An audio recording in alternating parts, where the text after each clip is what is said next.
Good evening, everyone, and welcome. A very warm welcome. One of the real advantages in holding this lecture via Zoom is that so very many of you are able to join us this evening. It's a real pleasure to welcome you all. I'm Sarah Worthington. I'm the director of the Cambridge Private Law Centre and a professor in the law faculty. Each year, in partnership with Freshfields, we hold an annual law lecture. One of our ambitions in holding this lecture is to stimulate informed and lively debate about some of the fundamental and serious issues facing us. And good heavens, we do seem to be facing a number of those at the moment. This ambition to stimulate debate is possible even with a lecture delivered via Zoom. The very best of public lectures are those that have us discussing their ideas long after the lecture is over. That is likely to be a given with this year's speaker, Lord Sumption.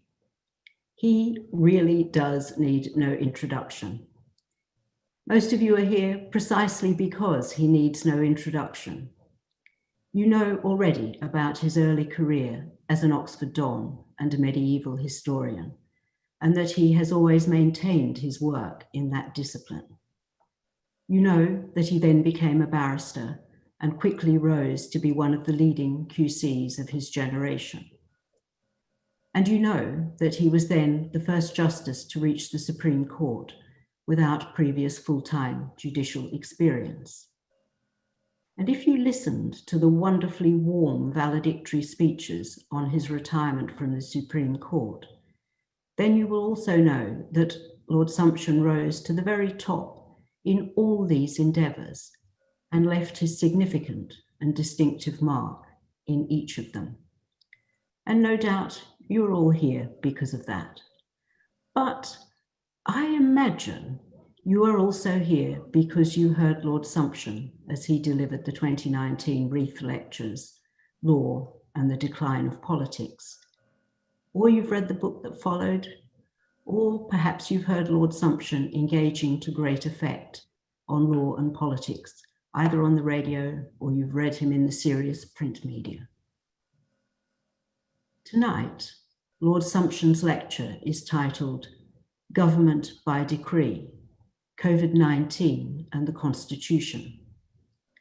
I confess that the first time I heard the expression government by decree was when I arrived in Moscow in the very early 1990s, and that was indeed a serious lesson in law and politics. After his lecture, Lord Sumption will take questions. We're collecting questions in the Q&A box, and we'll gather those up, combining them where we can to get through as many as possible. Some will be missed out. But before I give up the microphone, I want to make one more comment. I don't want you to sit there listening to this lecture thinking that all of Lord Sumption's prodigious energies are devoted exclusively to intellectual endeavour.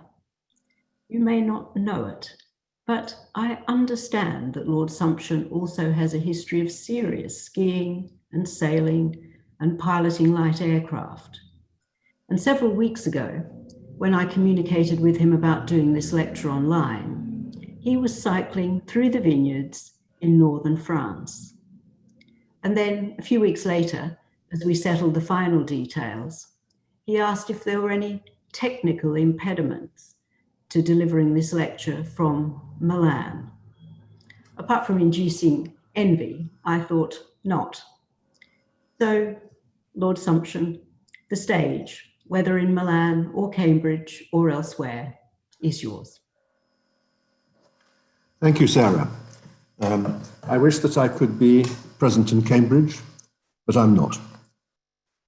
During the COVID-19 pandemic, the British state has exercised coercive powers over its citizens on a scale never previously attempted.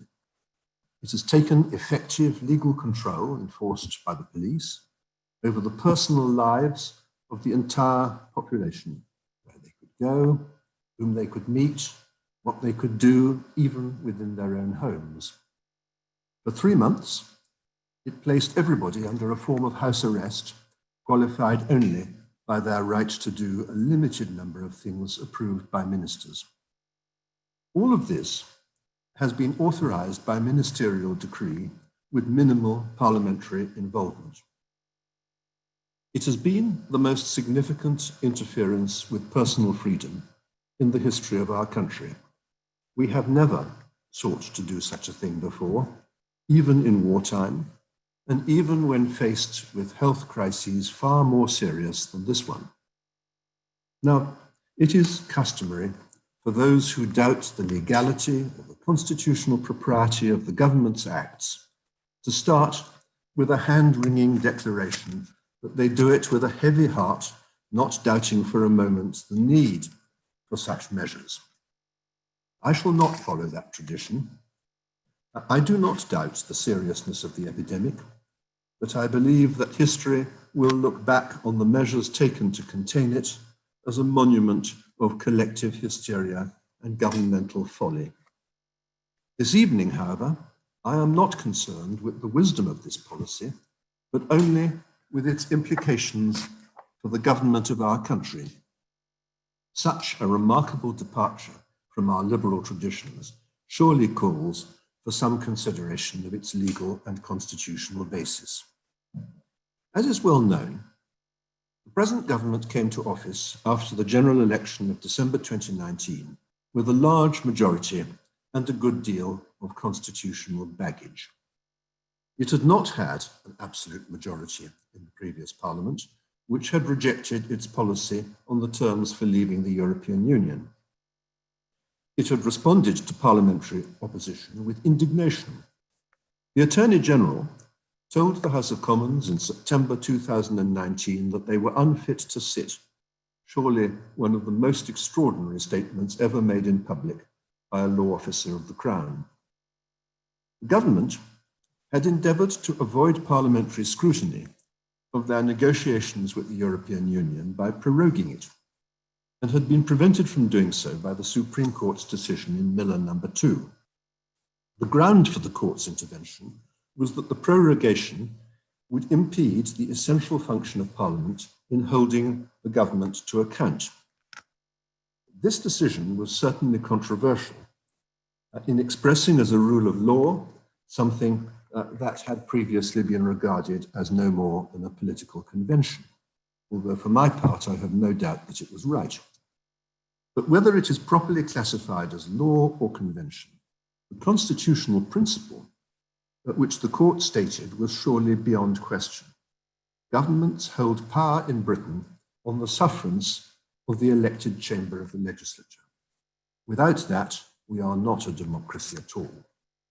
Now, as the court pointed out, the dependence of the government on parliamentary support was the means by which, and I quote them, the policies of the executive are subjected to consideration by the representatives of the electorate. The executive is required to report, explain, and defend its actions, and citizens are protected from the arbitrary exercise of executive power. The present government has a different approach. It seeks to derive its legitimacy directly from the people, bypassing their elected representatives. Since the people have no institutional mechanism for holding governments to account other than Parliament, the effect is that ministers are accountable to nobody except every 5 years at general elections. Within 4 months of the general election, the new government was faced with the coronavirus epidemic. The minutes of the meetings of SAGE, its panel of expert scientific advisors, record that shortly before the lockdown was announced, the behavioral scientists advised against the use of coercive powers. Citizens, they said, should be treated as rational actors capable of taking decisions for themselves and managing personal risk. The government did not act on that advice. Driven by the public panic and the general demand for action, it opted for a course which it believed would make it popular. It chose coercion. For this, it needed statutory powers. There were three relevant statutes. The Coronavirus Act was passed specifically to deal with COVID-19. This hefty document of 348 pages with 102 sections and 29 schedules was pushed through all its stages in a single day in each House of Parliament, just as the lockdown was announced. In the time available, no serious scrutiny of its terms can have been possible. The Coronavirus Act was primarily concerned to enlarge the government's powers to marshal the medical resources of the country and to authorize additional public expenditure. But tucked away in Schedules 21 and 22, there were additional powers to control the movements of people. Schedule 21 authorizes public health officials to screen and test people for infectious diseases. They are given extensive powers to control the movement of anybody found to be infectious and to call on the police to enforce their directions. Schedule 22 confers on the Secretary of State extensive powers to forbid events or gatherings and to close premises for the purpose of controlling the transmission of COVID-19. For present purposes, however, the important point to note is that apart from the power to prevent events or gatherings, the Act conferred no power to control the lives of healthy people. The measure stood in a long tradition dating back many centuries by which infectious diseases are controlled by the confinement of infectious people and not by the confinement of healthy ones. A power to confine healthy people was, however, conferred by another statute, the Civil Contingencies Act of 2004. The Civil Contingencies Act is the only statute specifically designed for emergencies serious enough to require the kind of measures that we have seen.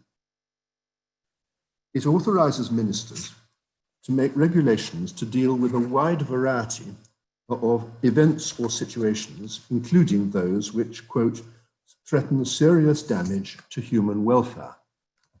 These are defined so as to include things which may cause loss of life or illness. The regulation power could not be wider.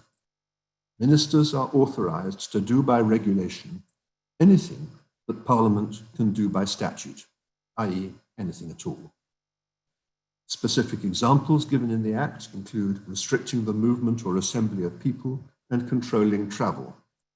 In other words, it authorizes government by executive decree.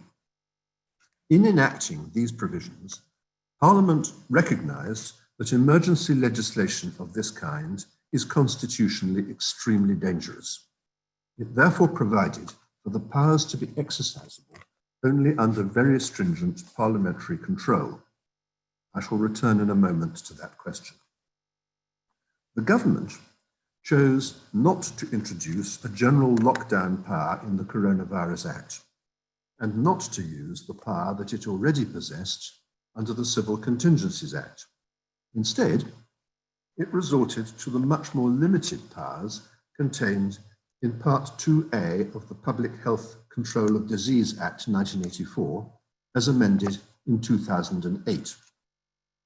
Section 45C1 of the amended Act authorizes the Secretary of State to make regulations, quote, for the purpose of preventing, protecting against, controlling or providing a public health response to the incidence or spread of infection or contamination in England and Wales. Now that sounds very wide, but the problem about it is that this power is couched in wholly general terms. It is a basic constitutional principle in the United Kingdom that general words are not to be read as authorizing the infringement of fundamental rights. The best known example, the best known formulation of what has been called the principle of legality comes from the speech of Lord Hoffman in Ex parte Sims, a decision of the House of Lords in 2000. His words are well known to lawyers, but they are so apposite as to be well worth repeating.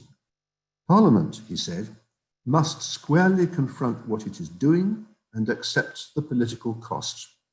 Fundamental rights cannot be overridden by general or ambiguous words. This is because there is too great a risk that the full implications of their unqualified meaning may have passed unnoticed in the democratic process. In the absence of express language or necessary implication to the contrary, the courts therefore presume that even the most general words were intended to be subject to the basic rights of the individual. Now, there are few more basic rights than personal liberty.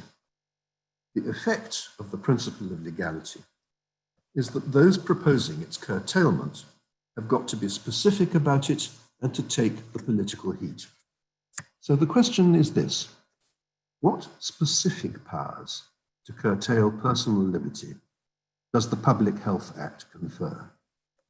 The answer to that question is that its main purpose was to confer extensive powers on magistrates to make orders in relation to particular people thought to be infectious or specific premises thought to be contaminated. Magistrates can make orders disinfecting infectious people, quarantining or isolating them, or removing them to hospitals, among other things. Magistrates can order the closure or decontamination of premises known to be contaminated. Ministers are given very limited powers in this area, only two of which are relevant to the lockdown or to current measures of social control. Under Section 45C, ministers have a specific power to make regulations controlling events or gatherings. A gathering is not defined, but the context shows that it is concerned with much more substantial assemblies than ordinary social interchange in people's homes. The object was mainly to deal with threats to public order.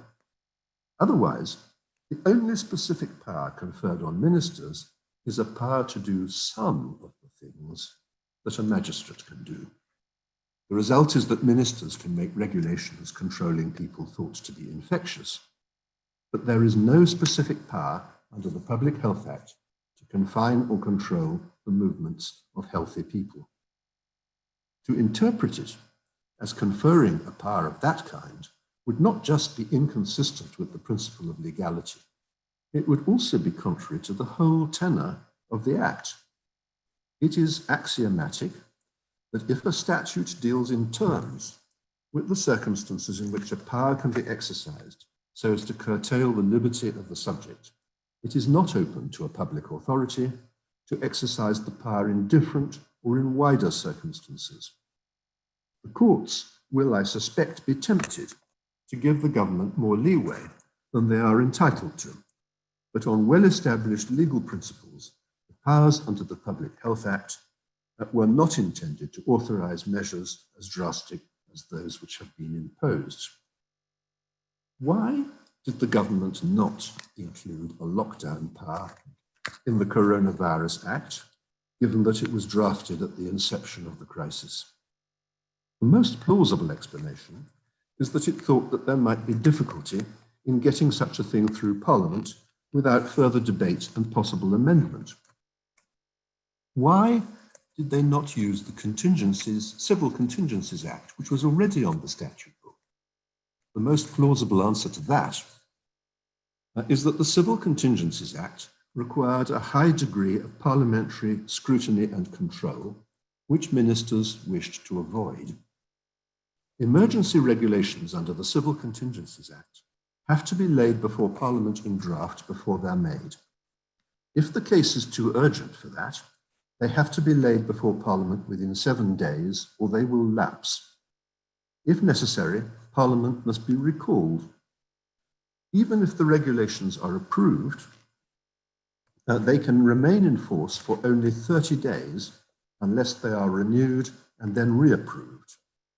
Unusually for a statutory instrument, Parliament is authorised to amend or revoke them at any time. By comparison, the degree of scrutiny provided for under the Public Health Act is much more limited and therefore more welcome to ministers. In urgent cases, regulations under the Public Health Act have provisional validity, pending parliamentary approval, for 28 days, and that limit is extended for any period during which Parliament is not sitting. Parliament cannot amend them, and once it has approved them, it cannot revoke them. They remain in force for whatever period ministers may decide. Now, these major differences in the level of parliamentary scrutiny were actually noticed and remarked upon at the time when the powers in question were added to the Public Health Act in 2008. The government of the day told the Constitution Committee of the House of Lords that the lesser degree of scrutiny was appropriate because the powers under the Public Health Act were not intended to authorize anything very drastic. They were mainly directed, said the government, at controlling the behavior of infected people, and then only in cases where the proposed measure was, and I quote, minor in scope and effect. The problems begin with the very first days of the lockdown. In his televised press conference on the 23rd of March, the Prime Minister described his announcement of the lockdown as an instruction to the British people. He said that he was immediately stopping gatherings of more than 2 people and all social events except for funerals. A number of police forces announced within minutes of the broadcast that they would be enforcing this at once. The Health Secretary, Mr. Hancock, made a statement in the House of Commons the next day in which he said this: "These measures are not advice, they are rules." All of that was bluff. Even on the widest view of the legislation, the government had no power to give such orders without making statutory regulations, and no such regulations existed until 3 days later at 1 p.m. on the 26th of March. The Prime Minister had no power to give an instruction to the British people with immediate effect, and certainly no power to do so by a mere oral announcement at a Downing Street press conference. The police had no power to enforce them. Mr. Hancock's statement in the House of Commons was not correct. Until the 26th of March, the government's statements were not rules. They were advice which every citizen was at liberty to ignore. Now, to complain about the gap of 3 days during which the government pretended that the rules were in effect when they were not, will strike some people as a bit pedantic. The regulations were, after all, eventually made, albeit late. But it revealed a cavalier disregard for the limits of their legal powers, which has continued to characterize the government's behavior. Over the following weeks, the government made a succession of press statements containing what it called guidance, which went well beyond anything in the regulations. These statements had no legal status whatever, although that fact was never made clear. The 2-meter distancing rule, for example, never had the force of law in England. Yet many police forces set about enforcing the guidance notwithstanding, until the College of Policing issued firm advice to them that they had no business doing that. Now, why did the government, once they had announced the lockdown on the 23rd of March, wait for 3 days until the 26th of March before making their regulations, and then resort to the emergency procedure on the ground that it was so urgent that Parliament could not be consulted in advance?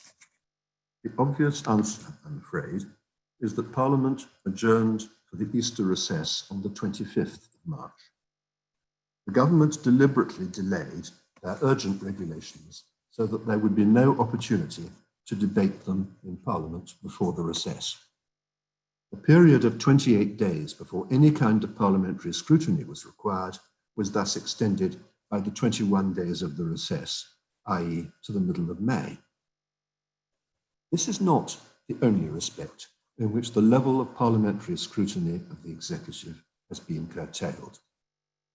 The Coronavirus Act authorises any payments connected with coronavirus without limit and without any form of advance parliamentary scrutiny.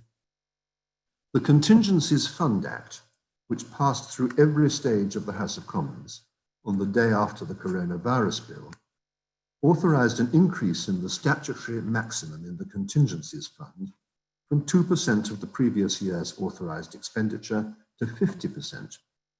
The result was to make an additional £266 billion available to the government with no kind of advance parliamentary scrutiny.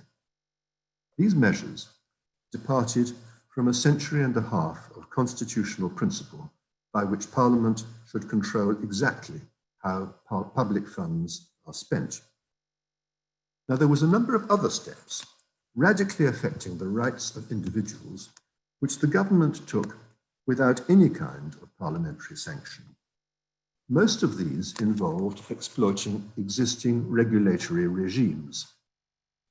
The 2-metre distancing rule, for example, was uncritically adopted by the Health and Safety Executive. As a result, a number of building sites and factories where it was impractical to observe it were required to close, although they were not included in the closure orders made under statutory powers. Perhaps the most remarkable example concerns the steps which the government took to deprive people of access to medical and dental services. The provision of medical and dental services was expressly excluded from the closure orders made under the Public Health Act. However, a combination of government advice and government-inspired pressure from regulators was used to limit access to general practitioners.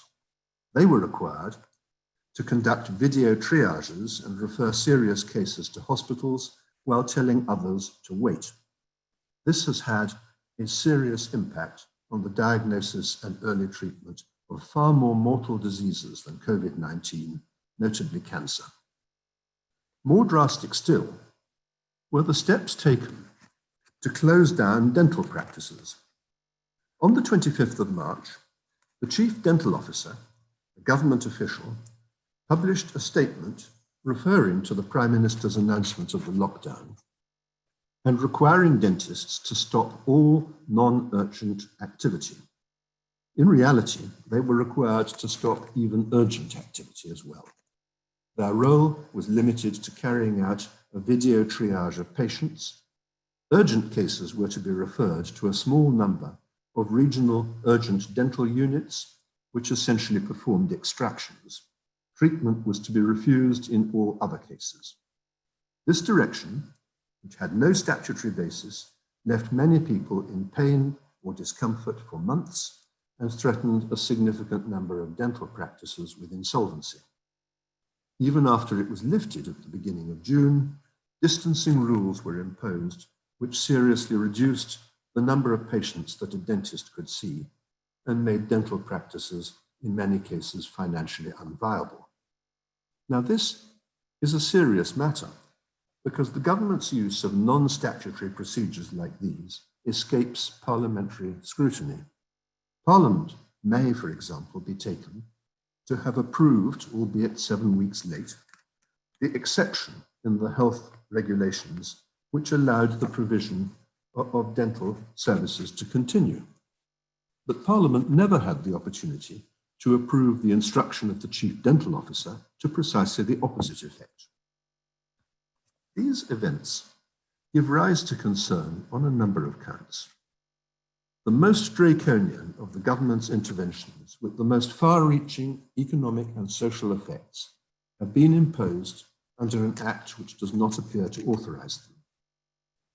The sheer scale on which the government has sought to govern by decree, creating new criminal offences, sometimes several times a week on the mere say-so of ministers, is in constitutional terms truly breathtaking. The government has routinely made use of the exceptional procedure, authorising it in urgent cases to dispense with advance parliamentary approval, even where the measure in question has been mooted for days or weeks in advance. Thus, the original lockdown is imposed without any kind of parliamentary scrutiny until the middle of May, 7 weeks later. Thereafter, there was little scope for further scrutiny. Even the powers which the government purported to exercise were gratuitously enlarged by tendentious and misleading guidance generally announced at press conferences. A special word needs to be said about the remarkable powers of enforcement conferred upon the police. The police received powers to enforce the lockdown regulations by giving directions to citizens which it was a criminal offence to disobey. Fixed penalty notices are normally authorised by statute in modest amounts for minor regulatory infractions, parking and lesser offences. The government's regulations, however, authorised them for a great variety of newly created offences and sometimes in very large amounts. On the 26th of August, the government introduced by decree an offence of being involved in a gathering exceeding 30 people, and it empowered any policeman in the land to issue a fixed penalty notice of £10,000. This sum, enough to ruin most people, was far in excess of any fine that would be imposed by a court for such an offence. The power was originally advertised as being intended to deal with raves, but it has of course been used for much wider purposes. In particular, it has been used to suppress protests against the government's coronavirus policies. On the 30th of August, the police served a £10,000 fixed penalty notice on Mr. Piers Corbyn for addressing a rally against masks in Trafalgar Square. The regulations contain an exception for political protest, provided that the organisers have agreed a risk assessment and taken reasonable steps to ensure safety. On the 26th of September, the police broke up a demonstration against the government's measures, whose organisers had agreed a risk assessment with the local authority and had taken reasonable steps to ensure safety. The police claimed to have done this because some of the demonstrators had not acted in accordance with the arrangements made by the organisers. So they cleared the square using batons with considerable violence, injuring about 20 people who were guilty of nothing other than attending an apparently lawful protest. There is, of course, a notable piece of selection involved in these actions. No such fines, arrests, or assaults have been seen in other demonstrations, such as those organised by Black Lives Matter or Extinction Rebellion, which did not observe social distancing either, but were thought by the police to have greater public support. The Mayor of London applauded the police action on the 26th of September. The silence from civil rights organisations such as Liberty has been deafening. The police's powers of summary arrest are regulated by primary legislation, the Police and Criminal Evidence Act 1984. Under Regulation 9(7) of the original lockdown regulations, the government purported to amend that act by enlarging the police's powers of arrest so that they extended to any case in which a policeman reasonably believed that it was necessary to arrest a citizen in order to maintain public health. I need hardly say that the Public Health Act confers no power on ministers to amend other primary legislation in this way. In fact, the police substantially exceeded even the vast powers that they received. In the period immediately after the announcement of the lockdown, a number of chief constables announced that they would stop people acting in a way that they regarded as inessential, although there was no warrant for this in the regulations.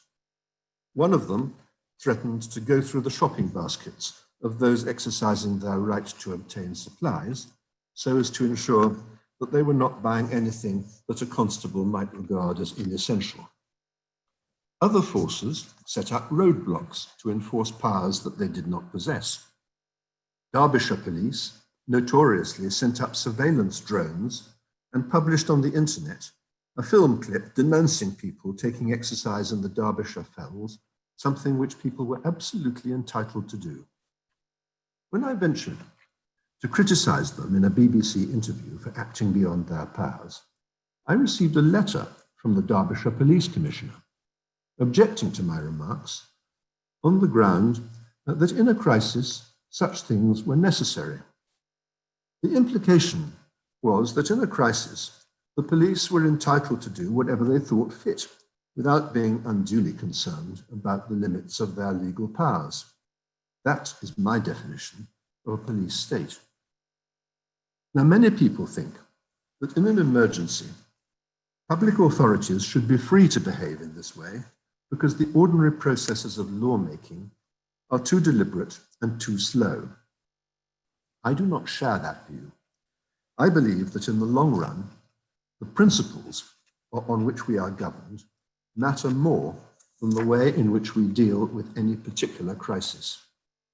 They're particularly important in a country like ours, in which many basic rights and liberties depend on convention. They depend on a recognition, not just that governments must act within their powers, but that not everything that a government is legally entitled to do is legitimate. The Public Health Act requires any exercise of its regulation-making powers to be proportionate. The government has included in every regulation it has made to date a formulaic statement that it is. But its actions speak differently. Its public position is explicable only on the basis that absolutely anything is justifiable in the interests of hindering the transmission of the disease. I reject that claim. Powers as wide and as intrusive as those which the government has purported to exercise should not be available to a minister on his mere say-so. In a society with the liberal traditions of ours, the police ought not to have the kind of arbitrary enforcement powers that they have been given, let alone the much wider powers that they have not been given, but have sought to exercise anyway.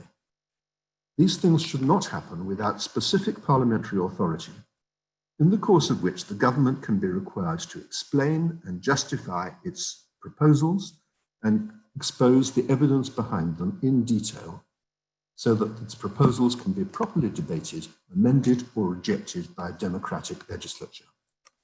Their imposition by decree, even if the decrees are lawful, is not consistent with the constitutional traditions of this country. Now, there are, I would suggest, at least 3 lessons to be learned from this dismal story. The first lesson is one to which I drew attention in my BBC Reith lectures last year. Our society craves security. The public has unbounded confidence, which no amount of experience will dent, in the benign power of the state to protect them against an ever wider range of risks. In Britain, the lockdown was followed by a brief period in which the government's approval ratings were sky high. That is how freedom dies. When societies lose their liberty, it isn't usually because some despot has crushed it under his boot. It is because people voluntarily surrender their liberty out of fear of some external threat. Historically, fear has always been the most potent instrument of the authoritarian state. That is what we are witnessing today. But the fault is not just in our government, it's also in ourselves. Fear provokes strident calls for abrasive action, much of which may be unhelpful or damaging. It promotes intolerant conformism. It encourages abuse directed against anyone who steps out of line, including many responsible opponents of this government's measures and some notable scientists who have questioned their empirical basis. These are the authentic ingredients of a totalitarian society. So I regret to say is another feature of the history, namely the propaganda by which the government has to some extent been able to create its own public opinion. Fear was deliberately stoked up by the government. The language of impending doom, the daily press conferences, the alarmist projections of the mathematical modelers, the manipulative use of selected statistics, the presentation of exceptional tragedies as if they were the normal effects of COVID-19. And above all, the attempt to suggest that COVID-19 was an indiscriminate killer when the truth was that it killed identifiable groups, notably those with serious underlying conditions and the old, who could and arguably should have been sheltered without coercing the entire population. These exaggerations were not accidental. They followed naturally from the logic of the measures themselves. They were necessary in order to justify the extreme steps which the government had taken and to promote compliance. As a strategy, this was entirely successful. So successful was it that when the government eventually woke up to the damage that it was doing, especially to the economy and to the education of children, it found it difficult to reverse course. The public naturally asked themselves, well, what had changed? The honest answer to that question would have been that nothing much had changed. The threat had just not been fairly presented in the first place. Other governments, in Germany, in France, in Sweden, and elsewhere, addressed their citizens in measured terms, treating them as adults. And the level of fear in those countries was significantly lower. It is not fair to criticize the government of the United Kingdom for the mere fact that the death toll in Britain is the second highest in Europe. There are too many factors other than government action which determine the mortality of COVID-19. But it is fair to blame them for the fear, which has meant that Britain seems likely to suffer greater economic damage than almost every other European country. The ease with which people could be terrorized into surrendering basic freedoms which are fundamental to our existence as social beings came as a shock to me in March of this year. So has much of the subsequent debate. I certainly never expected to hear the word libertarian, which only means a believer in freedom, used as a term of abuse. Perhaps I should have done, because this isn't a new problem. 4 centuries ago, the political theorist Thomas Hobbes formulated his notorious apology for absolute government.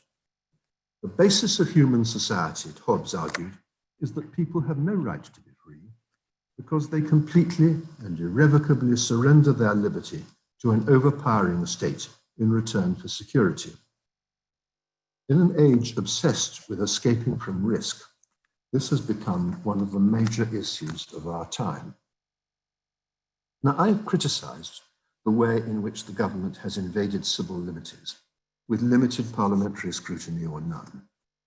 But of course, parliamentary scrutiny is not enough unless Parliament itself is willing to live up to its high constitutional calling.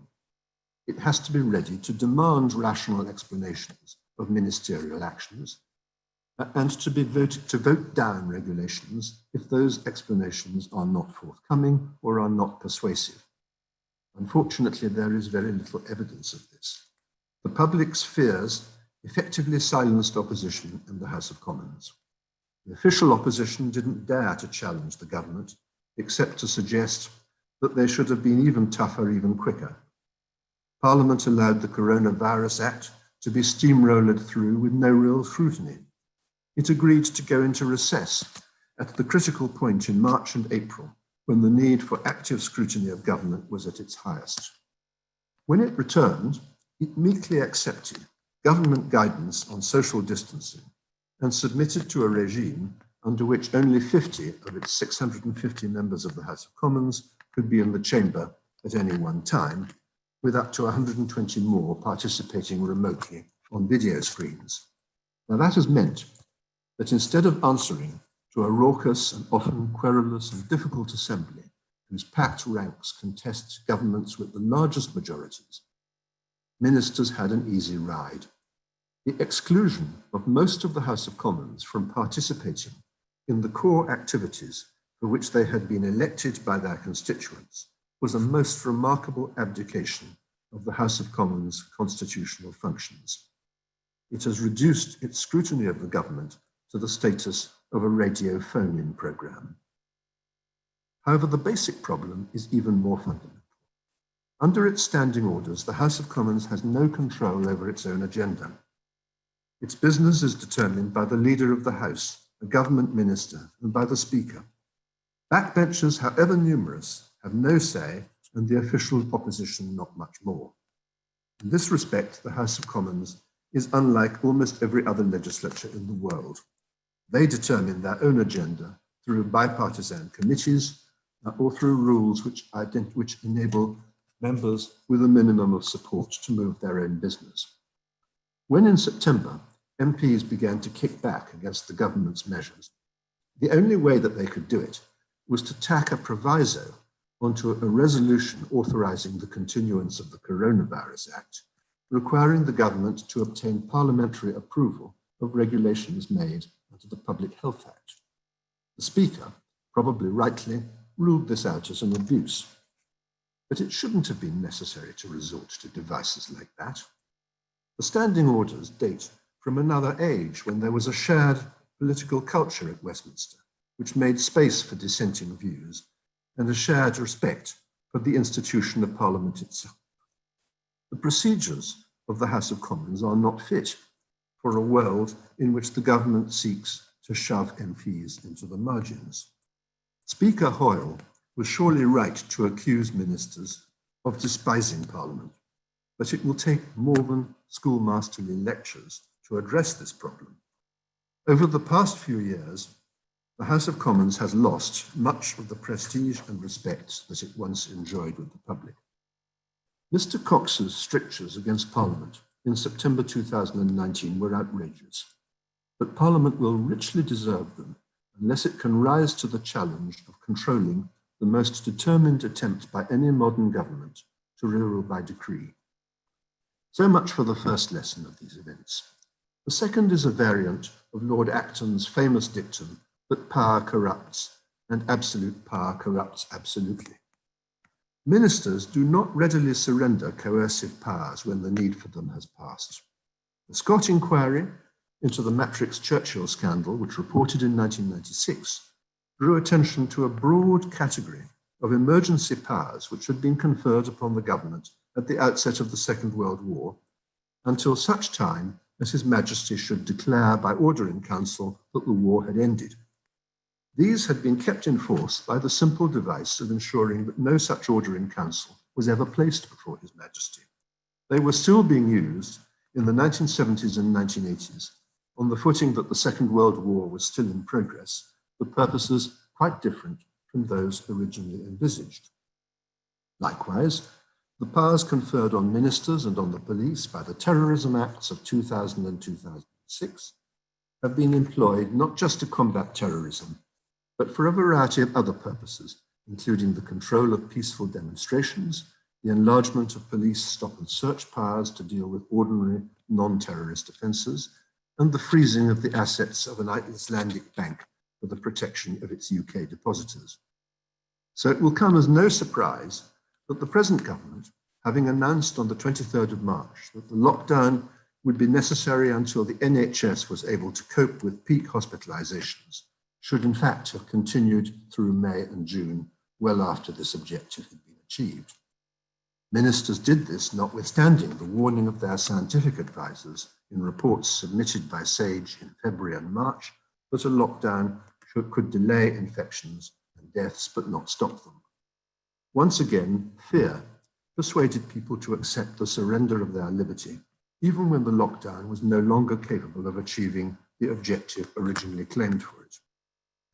If the government had made its regulations under the Civil Contingencies Act, as it should have done, they would have had to be reapproved by Parliament every 30 days. Even with a relatively supine House of Commons, it is permissible to hope that Parliament would at least have called for a coherent explanation of this profoundly damaging decision. The third and last lesson which I want to draw from these events is that government by decree is not just constitutionally objectionable, it is usually very bad government. There is a common delusion that authoritarian government is efficient. It doesn't waste time in argument or debate. Strong men get things done.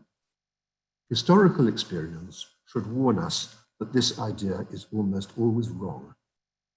The concentration of power in a small number of hands and the absence of wider deliberation and scrutiny enables governments to make major decisions on the hoof without proper forethought, planning, or research. Within the government's own ranks, it promotes loyalty at the expense of wisdom and flattery at the expense of objective advice. The want of criticism encourages self-confidence, and self-confidence banishes moderation and restraint. Authoritarian rulers sustain themselves in power by appealing to the emotional and irrational in collective opinion. The present government's mishandling of COVID-19 exemplifies all of these vices. Whatever one might think about the merits of the decisions, it is impossible to think well of the process which produced them, which can only be described as jerky, clumsy, inconsistent, and poorly thought out. There is not and never has been an exit plan or anything that can be described as a long-term strategy, only a series of expedients. The Public Accounts Committee in the House of Commons reported in July that the lockdown had been announced without any kind of cost-benefit analysis or advanced planning for its disruptive economic effects. So many relevant social and educational considerations were disregarded in favour of an exclusive concentration on public health issues, and not all of those. These are classic problems of authoritarian government. It is habitually inefficient, destructive, blinkered, and ultimately not even popular. The British public has not even begun to understand the seriousness of what is happening in our country. Many, perhaps most of them, don't care and won't care until it's too late. They instinctively feel that the end justifies the means, the motto of every totalitarian government which has ever existed. Yet, what holds us together as a society is precisely the means by which we do things. It's a common respect for a way of making decisions, even if we disagree with the decisions themselves. It is very difficult to respect the way in which this government's decisions have been made. It marks a move to a more authoritarian model of politics, which will outlast the present crisis. There is little doubt that for some ministers and their advisors, this is a desirable outcome. The next few years will see a radical and lasting transformation in the relationship between the state and its citizens. And with it will come an equally fundamental change in our relations with each other, a change characterized by distrust, resentment, and mutual hostility. In the nature of things, authoritarian governments fracture the societies which they govern. The use of political power as an instrument of mass coercion is corrosive. It divides and it embitters. In this case, it's aggravated by a sustained assault on social interaction, which will sooner or later loosen the glue that has helped us to deal with earlier crises. The unequal impact of the government's measures erodes any sense of national solidarity. The poor, the inadequately housed, the precariously employed, the socially isolated have suffered most from the government's measures. Above all, the young, who are little affected by the disease itself, have been made to bear almost all of the burden in the form of blighted educational opportunities and employment prospects, whose effects will last for years. Their resentment of democratic forms, which was already noticeable before the epidemic, is mounting, as recent polls have confirmed. The government has discovered the power of public fear to let it get its own way, and it will not forget. Aristotle, in his Politics, argued that democracy was an inherently defective and unstable form of government. It was, he thought, too easily subverted by demagogues seeking to obtain or keep power by appeals to public emotion and fear. What has saved us from this fate during the 2 centuries that democracy has existed in this country is a tradition of responsible government, based not just on law, but on convention, deliberation, and restraint, and on the effective exercise of parliamentary as opposed to executive sovereignty. But like all principles which depend on a shared political culture, this is a fragile tradition, and it may now founder after 2 centuries in which it has served this country very well. What will replace it is a nominal democracy with a less deliberative and a less consensual style, and an authoritarian reality, which we will like a great deal less. Thank you for listening to me.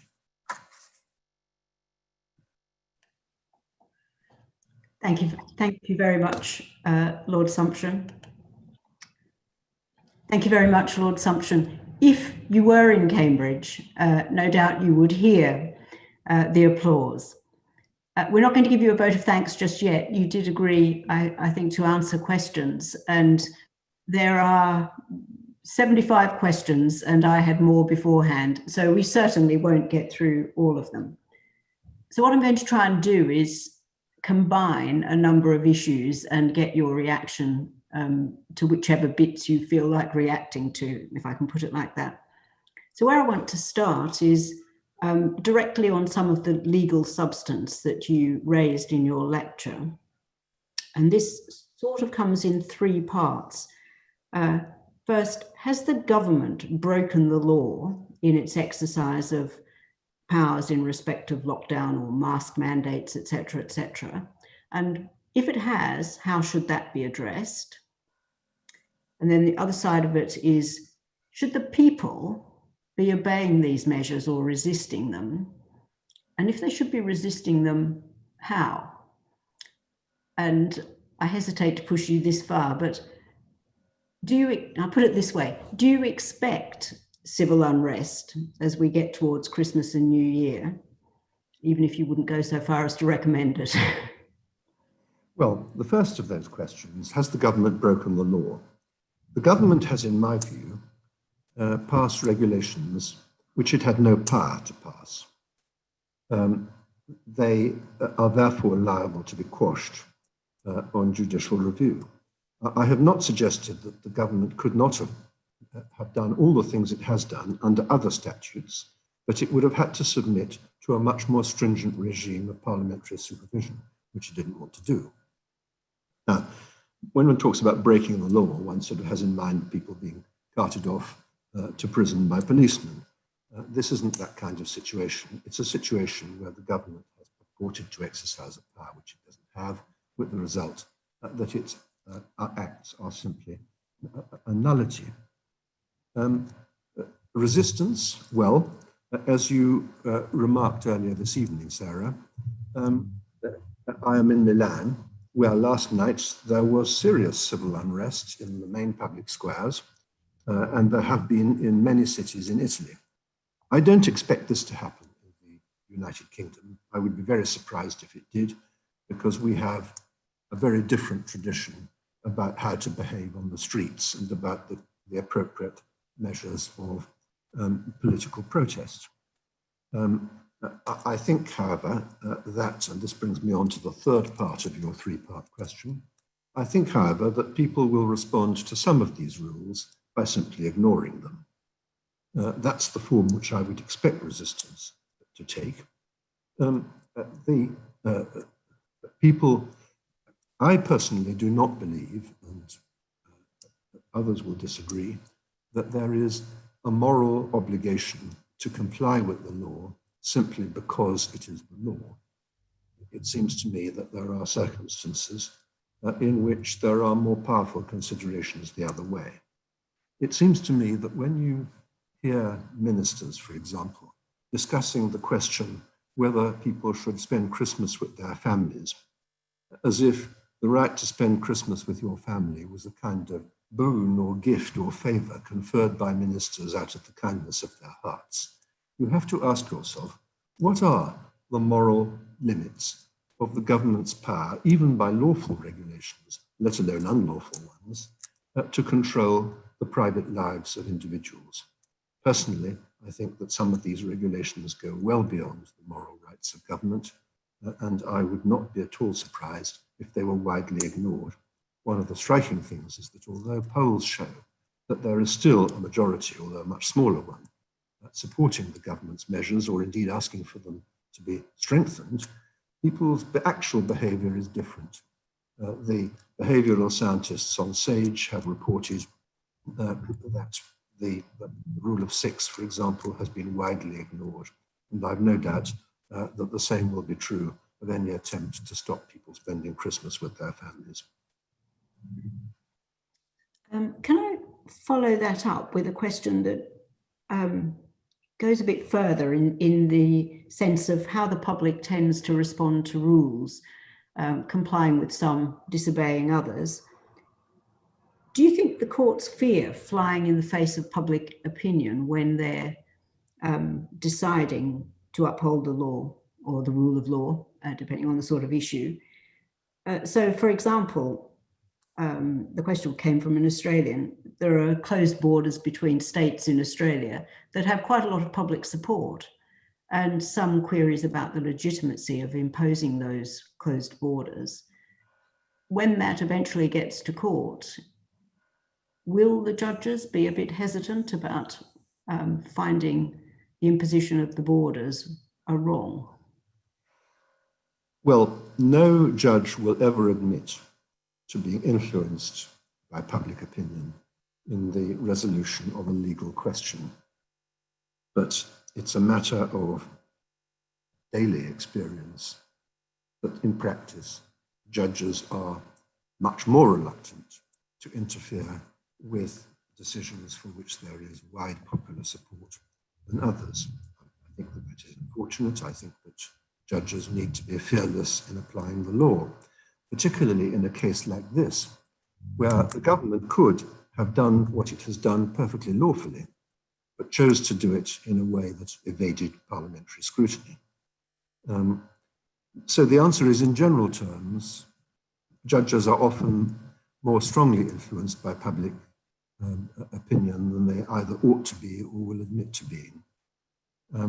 I very much hope that in an issue as important as this, they will apply the law as it is. And then going very, very much wider than your lecture, there is a plea, really, from the students and the young lawyers I sent, that really what could or should that generation be doing about ensuring constitutional safeguards remain in place and that we have a less authoritarian regime. We sort of stop this process in its tracks if it is a direction of travel.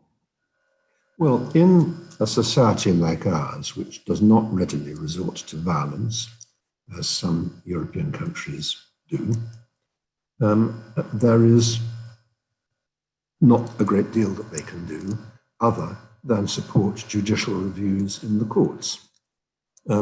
Some of the things that I have criticised seem to me to have been beyond the powers of government. Some are not.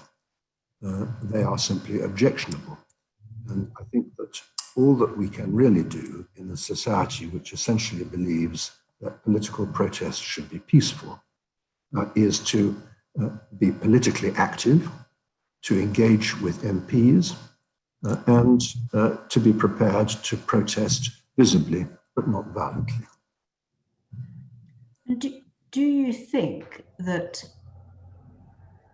I'm not quite sure how to word this, but you appear in the press reasonably often, and yet it would be my perception that the views that you express don't get equal hearing with the views that perhaps persuade us that we ought to be fearful and that there are things we should be afraid of and rules that we should comply with.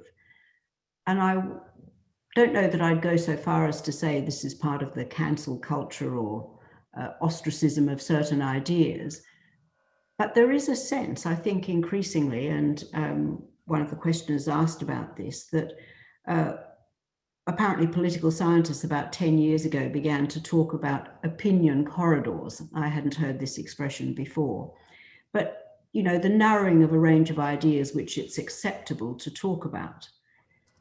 Do you think that that narrowing of the range of acceptable ideas is happening in our culture? And do you think the press contributes to it? And do you think perhaps the lack of an opposition contributes to it? Well, the lack of an opposition certainly contributes to it. I think that there is a much more powerful tendency now for only certain points of view to be regarded as acceptable. I certainly cannot complain about that in my own case. I have written my views, by now fairly well known. I have written and expressed them in 5 different papers at different times since March. Complaints about the one-sidedness of the government's project here have been made most commonly in the context of the BBC. I think that the BBC does tend to give undue prominence to the more alarmist views, and there is a fair amount of self-censorship. But I have to say that I have frequently given interviews on the BBC on programs which have dealt with the matter in a perfectly balanced fashion.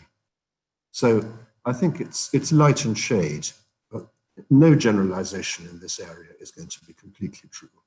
There is certainly a growing intolerance of people who step out of line in public opinion. And I think that's highly regrettable, not least because it tends to rule out what may be constructive thinking about how to get out of our current impossible position. And I've got 2 questions that seem just a bit random, but I'm going to ask them anyway before, looping back to your lecture. One is, do you think the English common law provides a wider and more effective human rights framework than the Human Rights Act? So you can see why this is a bit left of field. And the other question, also left of field, just to give you time to think, is if you look around the world at the way countries have succeeded or not in managing the pandemic, do you think it's true that democracies have in general managed it less well than autocracies or authoritarian regimes, and that we might learn from that democracies are good for some things but not good for everything? So 2 very different questions, but well, on the first of them, I think that the common law cannot protect human rights as effectively as the Human Rights Convention, but the price of their protection through the Human Rights Convention is very high, because the price includes transferring to courts of law decisions which are essentially political in nature, like classically when there is a competing public interest which justifies departing from a prima facie human right. That's essentially the basis on which in my Wreath lectures I felt that the impact of the Human Rights Act had on the whole been unfortunate. On the second issue, can you just remind me of the second issue? It's a problem of multiple questions. Looking around the world, yes. Authoritarian regimes. Well, of course, it's not quite such a dichotomy as your question implies, because what has happened is that democracies have turned themselves into more autocratic regimes in response to, in most cases, pressure from public opinion. Now, in some European countries, notably France and Italy, there is a much more authoritarian tradition than we are used to. The President of France has extensive legislative powers in his own right, which our government does not have. So, because our traditions were different, what has happened is, in a sense, a great deal more shocking in our country than the similar things that have happened in some other European countries. I certainly do not think that this means that autocracies are a better deal, mainly because this isn't just a public health issue. It's an economic issue, it's an educational issue, it's a psychological issue, it's a social issue. And it seems to me that democracies are potentially a great deal better because of their deliberative processes at looking at the position as a whole, instead of focusing narrowly on simply what will, in the short term, reduce the transmission of COVID-19. The basic problem of the past few months has been the narrow focus of government from time to time and its forgetfulness of the wider collateral consequences of their acts. Human societies are very, very complex entities, and you cannot interfere with basic features of humanity without inviting unwelcome collateral consequences. Now, personally, I think that a democratic system, which remains democratic even in a crisis, is very much better at dealing with things on that broader basis. And then one last question before I hand over to Deepa Das from Freshfields to give the vote of thanks. There are some questions which I'd love to know the answer to, but I don't think that you would give them to me, especially in a public forum. Perhaps not ever. But last word, is there anything? You have an audience of now it was over 1,000, but now a bit under. Any last word? Because a lot of the questions were asking, what should we do? They had different ways of putting it, but what should we do now? I think that we should, when we decide whether to comply with the regulations, we need to take into account the law, but we need to take into account an altogether wider range of other factors that it's unfortunate that the government itself did not take into account when it made these regulations. I think that we need to become more politically engaged. We cannot claim the right to criticize what is happening in our society unless we are prepared to take active steps to ensure that we participate in the decision-making process. We should join political parties. We should deal with our MP. We should make MPs feel that what they are doing is being watched by their constituents, not just by a handful of fanatics or busybodies, but by everybody. I think the decline of political engagement in the United Kingdom, and indeed in many other democracies, is the single largest reason why democracy is becoming out of fashion and less effective and is in danger of dying. That's something serious to take away. Jonathan, a very, very personal thank you from me. That was a terrific evening, but Deepa is going to do the formal thank you for us all. Deepa, over to you. Thank you very much, Sarah. I'm Deborah Das. I'm a litigation partner at Freshfields, focusing on EU and commercial public law. I read law at Girton College, Cambridge, back in 2002 and did the LLM at Cambridge. So it's an honour for me to come back virtually, as it were, to say a few words of thanks in closing this evening. And so thanks to the Cambridge Private Law Centre, and in particular Sarah, for organising tonight's interesting and wonderful evening and insightful evening. But of course, thanks first and foremost to our distinguished speaker, Lord Sumption, for his lively contribution to what is surely the debate of our times, spoken with true insight, customary legal acumen, a historical perspective, but also at the end there, a call to arms for us all. Truly something that we should all take away and reflect on. This is the 7th Cambridge Freshfields lecture, and over the last 6 years we've had no shortage of important topics to discuss, including now the impact of COVID and whatever its constitutional implications, as discussed with such eloquence by Lord Sumption this evening. The practical effect, as Sarah mentioned, is that this is the first one of these that we've had to do by Zoom. Speaking as a Girtonian, I wish I had the option of doing some lectures by Zoom rather than schlepping down Huntingdon Road at 8:30 in the morning. But glib remarks aside, this is clearly a confronting time for the nation, but obviously also for the university and its students. If there are silver linings to our face masks, perhaps it is that by doing this by Zoom, we have indeed reached a wider audience than we might have done in previous years. To hear Lord Sumption's important words, we're proud to be able to continue to support quality legal debate.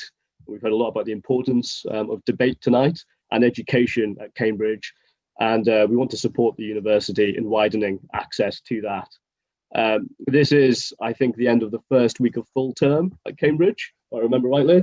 And some of you I know will have just embarked on the study of law at a time when it feels that lawyers, and in some ways our very system of laws, as Lord Sumption has suggested, are under attack. It seems to me that supporting young lawyers, supporting the study of law, supporting legal debate and the political debate if we can, supporting access to the legal profession are ways that a firm like mine can push back against all of that. So with that in mind, I hope that by the time the 8th lecture comes around, we'll be able to do so in better informed, if not necessarily better times, hopefully even in person, and hopefully maybe even with the traditional warm glass of wine in the squire afterwards. My thanks again to Cambridge, to the faculty, and of course to our speaker, Lord Sumption. We can actually clap. Very good. Jonathan, thank you very, very much. I hope you've got something pleasant to do after this. It's an honor and a pleasure. What I've got to do afterwards is eat my dinner. I'm sorry you can't have it with us. But, thank you. Good night. Good night.